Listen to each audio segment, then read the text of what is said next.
Hi అండి అందరికీ welcome back to our channel. మీరు ఇప్పుడే మన ఛానల్ని కొత్తగా చూస్తుంటే ప్లీజ్ సబ్స్క్రైబ్ చేసుకోండి. నిన్న నాకు మార్నింగ్ షిఫ్ట్ అయిపోయిందనమాట. అంటే షిఫ్ట్ అయిపోయిన తర్వాత సండే ఈవినింగ్ బయటకు వెళ్ళాము. చాలా కలిసి వచ్చినాయి. చేతన్కి నా బేబీకి ఎగ్జామ్స్ అయిపోయినాయి, వీకెండ్ వచ్చింది, సాటర్డే డే వచ్చింది, నాకు షిఫ్ట్ అయిపోయింది. మళ్ళీ ఒక 3 days దాకా నేను మళ్ళీ ఇలాంటి సండేని ఎంజాయ్ చేయలేను. ఎందుకంటే ఈవినింగ్ షిఫ్ట్ వీక్ ఆఫ్ ఉండదు, అలా కుదురుతుంది అనమాట.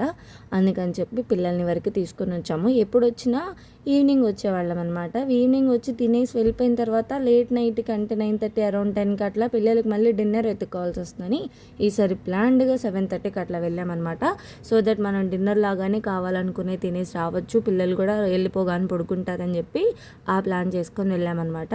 అయితే మేము కావాల్సినవన్నీ కూడా అందరికీ ఒక్కొక్కటి షేర్ చేసుకోకుండా మేమేమేమి తినాలనుకుంటున్నామో ఆ ఐటెంకి 1 లేదా 2 ఆర్డర్ పెట్టుకొని అందరం షేర్ చేసుకున్నాం. సో దట్ ఎక్కువగా అన్నీ టేస్ట్ చేసినట్టు ఉంటుంది అని చెప్పి మేమేం తిన్నాము అనేది మీరు ఈ వీడియోలో చూస్తూ ఉండండి.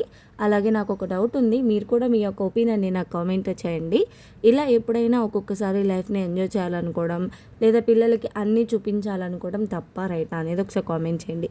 మా ఇంట్లో అయితే నేను ఎప్పుడైనా ఒకసారి తప్పు కాదని నేను అలా కూడా అలవాటు చేయకూడదని మా హస్బెండ్ జరుగుతూ ఉంటుంది అనమాట. పిల్లలు ఏదైనా ఒక విషయం గురించి వేరే వాళ్ళతో కంపేర్ చేసుకొని మేము చేయలేకపోయామా అని ఫీల్ అవ్వకూడదని నేను అనుకుంటాను. అసలు మనమంటూ వెళ్ళకపోతే అవన్నీ చూయించడం ఇవన్నీ చేయకపోతే వాళ్ళకి ఆలోచన రాదు కదా అని ఈయన అంటారు. అలాగే లేదా మనం ఒకరోజు వెళ్ళి అవి తినేసి వచ్చినప్పుడు చేసే అమౌంట్ ఏదైతే ఉంటుందో ఆ అమౌంట్తో పిల్లలు 1 month మొత్తం మంచిగా ఫ్రూట్స్ తింటారంటారు. కరెక్టే, అవును. అలా 1 month అంతా ఫ్రూట్స్ తింటారు, లేదా మనకి ఒక 1 month గ్రాసరీస్ ఇంట్లోకి వచ్చేస్తాయి. కానీ ఈ నిమిషం ఉంటే నెక్స్ట్ మినిట్ ఏమవుతుందో కూడా తెలియట్లేని రోజుల్లో చిన్న ఆనందాలన్నీ కూడా మిస్ చేసుకొని లైఫ్ని లీడ్ చేస్తే నెక్స్ట్ మినిట్ ఏమైపోతుందో తెలియని రోజుల్లో మనం వెళ్ళాలనుకున్న కోరిక, పిల్లలతో ఇలా టైం స్పెండ్ చేయాలనే కోరిక, కొన్ని విషయాలు అలానే ఉండిపోతే అప్పుడు ఏం చేస్తాం, మనం దాచిపెట్టుకున్న డబ్బులు మనం యూస్ చేయలేము, వాళ్ళకి అలాంటి ఎక్స్పీరియన్స్ని కూడా ఇవ్వలేము. అదైతే నా ఫీలింగ్ అనమాట. మీరేమనుకుంటారో కామెంట్ చేసి ప్లీజ్ సబ్స్క్రైబ్.